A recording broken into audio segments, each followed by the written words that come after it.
dan Ibu yang kami cintai, ada dua hal besar yang dihadapi oleh daerah kita, Nusa Tenggara Timur termasuk Saburai Jua. Sampai dengan hari ini, Nusa Tenggara Timur ditetapkan sebagai daerah termiskin ketiga di Indonesia. Setelah Papua Barat, lalu kemudian Nusa Tenggara Timur. Kata miskin bukan hal yang harus ditertawakan, dibanggakan. Dulu ketika orang bicara miskin, kemudian semua pemerintah rame-rame mari kita bikin proposal jual ini karena orang miskin selalu dapat bantuan. Miskin berkaitan dengan masalah harga diri, miskin juga berkaitan dengan masalah sebuah masa depan. Karena itu Bapak dan Ibu, masalah kemiskinan harus kita hadapi bersama. Masalah kemiskinan kita harus membuat langkah-langkah baru menghadapi itu. Tidak dengan cara menjual proposal, minta bantuan kiri kanan. Kami bertekad bahwa bicara masalah kemiskinan ada hubungan dengan bantuan raskin, ada hubungan dengan bantuan lain-lain yang selalu kita harapkan. Jika lalu kemudian bantuan tidak ada, tidak mungkin juga beras miskin itu harus jatuh dari langit. Tuhan tidak mungkin kasih. Karena itu yang dibuat oleh pemerintah pada saat ini, kita menyelesaikan masalah kemiskinan dengan cara-cara yang harus cerdas, tidak bisa tidak. Yang kedua, masalah yang kedua kita hadapi adalah masalah pengangguran di mana-mana.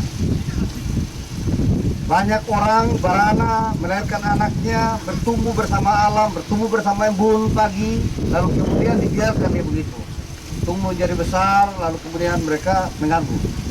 Tidak jelas mau kemana arahnya. Ini dibiarkan terus-menerus akan menjadi beban untuk daerah kita sebagai negara. Dan demikian dua hal inilah yang menjadi tujuan kita bersama untuk kita selesaikan. Bapak dan Ibu, Saburai Jua ini merupakan salah satu pulau yang memiliki potensi yang luar biasa dan ada kaitan dengan masalah kelautan. Darat kita lihat bahwa konstruksi tanah ini tidak terlalu menjanjikan untuk kita membangun pertanian yang baik. Oleh karena itu juga tidak bisa dipaksakan. Dan demikian program yang kita arahkan sekarang ini membantu masyarakat dan juga membantu pemerintah untuk menaikkan pendapatan asli daerahnya adalah kita mencoba maksimalkan sumber daya yang ada di laut kita. Ada dua sumber daya, tiga sumber daya alam yang ada di laut kita. Yang pertama adalah rumput laut. Ini rumput laut telah dimulai sejak dulu. Saat saya kuliah semester 3-4 rumput laut kita mulai kembangkan dengan Dr. Raja Aba, dan itu ada beberapa orang yang menjadi pioner di Saburai Jua ini. Saat saya kuliah ini sudah dilakukan. Saat saya jadi pegawai tetap masih begini. Saat saya menjadi bupati masih begini juga. Dan antara percaya dan tidak percaya pada saat saya berkampanye, ya ada juga yang saksi bahwa itu tidak mungkin terjadi sedikit pabrik. Dan hari ini Bapak dan Ibu tadi disampaikan oleh Pak Ketua benar itu. Kami telah sepakat supaya pabrik itu harus bisa memberikan nilai tambah yang baik kepada apa yang kita usahakan selama ini. Tanpa itu saya pikir kehidupan orang Saburai Jua yang berusaha dengan rumput laut yang sudah lama sekali kita upayakan, dia akan tetap begitu terus. Tidak akan ada nilai tambah apa-apa. Saudara-saudara, saya kupas satu-satu dulu supaya saudara bisa memahami tentang apa makna dari perjuangan yang kita lakukan. Dan terima kasih pada Pak Pendeta kemudian Bung Mamone ya, yang selama ini sudah berapa bulan ini mereka dengan sangat gencar melakukan penyadaran terhadap semua petani rumput laut, dan mereka putuskan hubungan dengan para pedagang datang dari luar. Terima kasih. Saya mengambil kebijakan untuk kita hentikan semua itu, lalu kemudian kita menegakkan harga. Bapak dan Ibu tahu tidak, pada saat berkampanye saya ingat itu, harga rumput laut itu dimainkan, dia turun sampai 4.000, 3.000, di rote 1.000, ya, Rp1.000 di rote. Bukan hanya di sini, ya. Lalu kemudian orang main-mainkan itu. Di mana-mana orang katakan bahwa rumput laut dari Sabu ini kualitas satu. Saya belum percaya seperti apa ukuran kualitas. Nah, tetapi ketika kita mulai melihat bahwa semakin menjadi penderitaan masyarakat kita yang hidup di pinggir pantai yang menurut saya, mereka sungguh menikmati pekerjaan itu, tapi mereka sungguh tidak menikmati hasil pekerjaan mereka. Yang menikmati itu kita perlu hentikan. Kita perlu mengambil langkah-langkah yang pertama kita hentikan. Dan kita mencoba untuk standarkan harganya di tingkat petani. Wajib hukumnya harganya menjadi 7.000.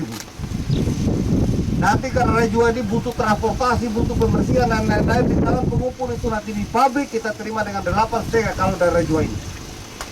Itu yang kita lakukan. Nah, kita coba untuk menyerap semua itu. Tapi Bapak dan Ibu, ada hal yang menjadi alarm untuk semuanya. Tanya pada Bang Mone kemarin, kalau saya tidak datang disuruh bawa kembali dari pabrik ke rejua. Kebetulan saya datang. Lalu mereka saya tanya, loh ini kenapa ini? Jadi Bapak ini pasrah di dalam. Nah, Bapak dan Ibu saya bilang pada Bang Mone ini tugas kita. Jangan beli saja rumput laut, apakah itu dari rejua tuh heboh saya tidak tahu. Tapi itu menjadi jadi anak buahnya Bang Mone semua. Rumput laut itu harus dalam keadaan yang memenuhi kualitas yang dibutuhkan oleh pabrik kita. Kualitasnya apa? Yang pertama, rumput laut harus bersih dulu. Awal-awal eksperimen itu 1 ton itu bukan hanya menghasilkan rumput laut, tapi 1 ton itu menghasilkan 35 kilo pasir. Bapak dan Ibu bisa bayangkan bahwa kalau misalnya ini terjadi dulu sama dengan pabrik itu membeli ada uang yang dikeluarkan hanya membeli pasir. Kalau pasir saja tidak perlu beli dari jual. Ada juga banyak di Sabu, di Sebakok, ya kan? Itu satu. Yang kedua kotornya itu. Yang ketiga dari menara ada juga yang taruh batu di dalam. Saya harap ini tidak usah lagi kita mulai tipu menipu. Kita kerja jangan pakai spekulasi. Kita kerja terus tidak boleh tipu menipu. Nah ini tugas teman-teman pengumpul. Pengumpul harus marah karena itu pabrik kita, bukan pabrik milik Partai Tirtobe atau Polro Betuka, tapi milik kita, milik pengumpul, milik petani. Kalau Anda bikin ini lalu kemudian tidak taat dengan aturannya, maka kita tutup pabrik itu.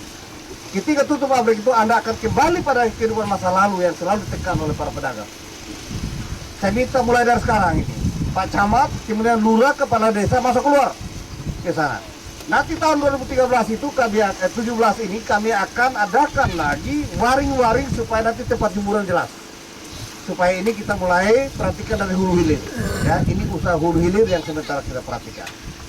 Nah, tanpa itu maka kita mungkin tidak akan bisa bersaing, berkompetisi dengan Sumba dan lain-lain. Bapak dan Ibu yang kami cintai, selain itu, orang cerita bahwa rumput laut Sabu kualitasnya baik, hebat. Saya tidak tahu kualitas model apa. Tapi ketika olah di dalam di dalam pabrik baru kelihatan bahwa betul kalau misalnya panen rumput laut itu atau penanganan pasca panennya dia bagus, maka betul dia akan berkualitas. Kualitas itu juga dipengaruhi oleh kapan masa panen itu. Kita harus taat semuanya. Ada rumput laut yang dipanen di bawah 45 hari, 30 hari karena orang mau buru dapat uang dia lakukan itu. Pada saat rumput laut dibersihkan, dimasukkan ke dalam air kimia, saat kimia itu akan kelihatan, oh ini rumput laut yang masih muda. Nah, itu akan kelihatan. Dan kita tahu bahwa ini akan berpengaruh betul terhadap berat atau ringannya hasil olahan kita. Kita olah itu dalam bentuk C. ATC kita. Nah, ini persaingan. Kalau misalnya nanti kita buat seperti ini, kita beli dengan harga 7.000 di tingkat petani 8.500 sana, lalu kemudian kita olah, ya nanti kita seimbang hasil olahan, harga beli dengan hasil olahan ini, kemudian harga jualnya akan sangat berpengaruh dan ini akan kolaps, ini akan rugi, jadi ini pabrik akan ditutup. Nah, cara bahwa kita menjaga mulai dari santri tingkat petani ini harus diberitahukan. Jika nanti ada rumput laut yang modern seperti itu, sebaiknya pengumpul tahu usah kumpul. Biarkan saja rusak dia punya. Buang saja. Jangan pernah berharap lagi mulai sekarang akan ada para pengusaha masuk ini. Tidak akan pernah ada. Ya, dan saya akan perketat itu. Saya minta polisi, petugas pelabuhan untuk kawal secara baik. Tidak boleh ada kapal yang keluar yang bawa rumput laut itu. Nah, Bapak dan Ibu, rumput laut yang bagus tepat waktu panen dia sangat baik. Ukurannya adalah kita banding dengan rumput laut di Makassar misalnya. Menurut cerita di Makassar itu untuk mendapat rumput laut yang olahannya dia warna keemasan itu dia harus dicuci dengan air kimia 3 kali. Kalau samurai juga punya dicuci satu kali dia pasti akan menghasilkan itu. Itu ukuran kualitas yang ada pada kita sekarang ini. Karena itu kita harus pertahankan itu, benih yang ada kita pertahankan, lalu kemudian cara panennya benar itu tentang rumput laut. Dengan demikian maka ini penguasaan area rumput laut perlu dilakukan terus-menerus. Satu hari sekarang kita masih bermain pada nilainya belum seberapa, 1 ton, 2 ton, 3 ton. Mulai hari ini sudah datang tenaga teknis dari Bali. Dan saya minta dia tidak boleh direndam dingin lagi, tetapi ini harus direndam dengan direbus. Sehingga nanti satu hari dia bisa melejit olahannya sampai dengan 16 ton. Tidak ada arti apa-apa yang Bapak Ibu kukus sekarang ini. Belum apa-apa untuk kita. Kalau ini sudah direbus, kemudian nanti satu hari 16 ton, maka Bapak Ibu bisa hitung. Bisa tidak rumput laut di Rajua ini kalau misalnya di semua orang Rajua kerja lalu 16 ton satu hari panen. Ya, setiap hari itu bisa 16 ton. Kurang malah. Yang demikian maka Bapak Ibu jangan bangga bahwa kami punya sudah cukup, tambah lagi, bikin besar lagi. Nanti kita akan bantu nanti dengan tali, waring dan lain-lain, gabus. Masih ada orang yang tidak dapat gabus ini? Masih. Kalau kita kirim gabusnya, ada kepala dinas. Karena masih ada gabus ya, masih ada gabus. Nah, itu hal yang berkaitan dengan masalah rumput laut. Saya minta dengan sangat mulai dari camat, kepala desa, lurah. Jangan apatis dengan itu. Jangan bikin kegiatan lain yang macam-macam. Konsentrasi di sini. Ya, kalau tidak betah di sini, saya cabut dari sini, saya taruh ke Rejua, ke Mehara sama semua. Ya, sedangkan lakukan evaluasi terhadap semua pegawai yang ada di sini. Jangan ogah-ogahan, jangan bikin macam-macam di daerah ini. Karena Sabu dan Rejua itu tidak terlalu jauh. Kita butuh waktu hanya beberapa menit saja kita sudah sampai.